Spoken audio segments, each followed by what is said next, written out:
السلام علیکم۔ فتح قسطنطنیہ۔ یہ واقعہ تاریخ ابو الفتح، history of Muhammad the conqueror, the Ottoman empire اور فال آف کانسٹینٹینوپل نامی کتب میں مفصلاً مذکور ہے۔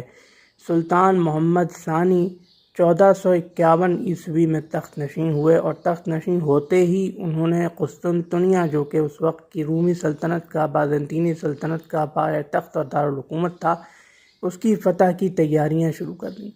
سب سے پہلے انہوں نے بحر روم اور بحر اسود کے راستوں پر مکمل قبضے کے لیے روملی حصار نامی قلعہ تعمیر کروایا۔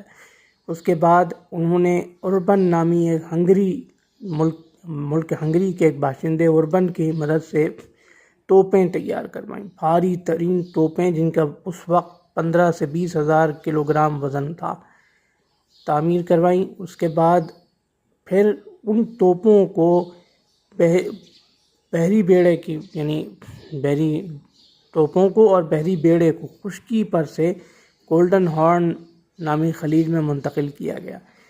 توپیں ادرنا نامی شہر، جو اس وقت عثمانی سلطنت کا دارالحکومت تھا، اس میں تیار کی گئیں اور ان کو قسطنطنیہ پہنچانے کے لیے سینکڑوں بیل گاڑیاں استعمال ہوئیں، سینکڑوں مزدور استعمال ہوئے۔ پہلے کیچڑ اور ناہموار راستے وغیرہ کو ہموار کیا گیا، کئی ہفتے لگے، لیکن بالآخر 1453 عیسوی کے اوائل میں وہ توپیں اور پورا عثمانی لشکر قسطنطنیہ پہنچ گیا۔ ان توپوں کی مدد سے اس ناقابل تسخیر فصیل قسطنطنیہ پر مسلسل گولہ باری کی گئی، جس کے بارے میں رومیوں کا دعویٰ تھا کہ اسے آج تک کوئی نہیں گرا سکا۔ لیکن کئی ہفتے مسلسل گولہ باری کے بعد بالآخر اس فصیل میں شگاف پڑ گیا اور اس شگاف سے پھر آخری حملہ کیا گیا۔ چنانچہ مئی 1453 عیسوی میں قسطنطنیہ کا ناقابل تسخیر شہر، جس پر حملے کی کوششیں اموی دور سے جاری تھیں، حتیٰ کہ عثمانی سلاطین نے بھی کئی بار کوششیں کیں لیکن کامیاب نہ ہو سکے۔ لیکن مئی 1453 عیسوی میں بالآخر قسطنطنیہ کا وہ ناقابل تسخیر شہر بھی فتح ہو گیا۔ قسطنطنیہ فتح ہونے کے بعد سلطان محمد ثانی کو سلطان محمد الفاتح کہا گیا۔ ان کو سلطان محمد الفاتح کا لقب ملا، جو کہ بعد میں ان کا مستقل لقب بن گیا۔ اور پھر فتح قسطنطنیہ کے بعد انہوں نے نہ صرف یہ کہ قسطنطنیہ کو اسلامی سلطنت کا، عثمانی سلطنت کا نیا دارالحکومت قرار دیا، بلکہ خود کو قیصر روم کے لقب سے یاد کیا، یعنی فرمایا کہ اب قیصر روم میں ہوں، کیونکہ اس وقت جو قسطنطنیہ کا معرکہ تھا، اس وقت روم کا اس وقت کا قیصر قسطنطین مارا گیا تھا۔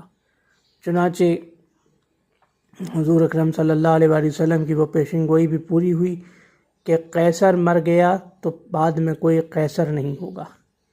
تو یہ تھا فتح قسطنطنیہ کا مفصل احوال، جس کے بعد سلطان محمد ثانی، سلطان محمد فاتح اور قیصر روم کے القاب سے یاد کیے گئے۔ یہی قسطنطنیہ بعد میں استنبول کہلایا۔ اگرچہ استنبول کا لقب قسطنطنیہ کو اس وقت کے دور میں بھی، استنبول کا نام قسطنطنیہ کے لیے اس دور میں بھی مستعمل تھا، لیکن وہ صرف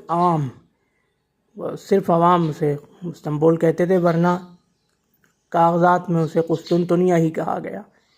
تو یہ تھا قسطنطنیہ کی فتح کا مفصل واقعہ۔ انشاءاللہ اگلی ویڈیو میں ہم سلطان محمد فاتح کے جانشین سلطان بایزید دوم، یعنی سلطان بایزید ولی کے زندگی کے کسی اہم واقعے کے ساتھ حاضر خدمت ہوں گے۔ اللہ حافظ۔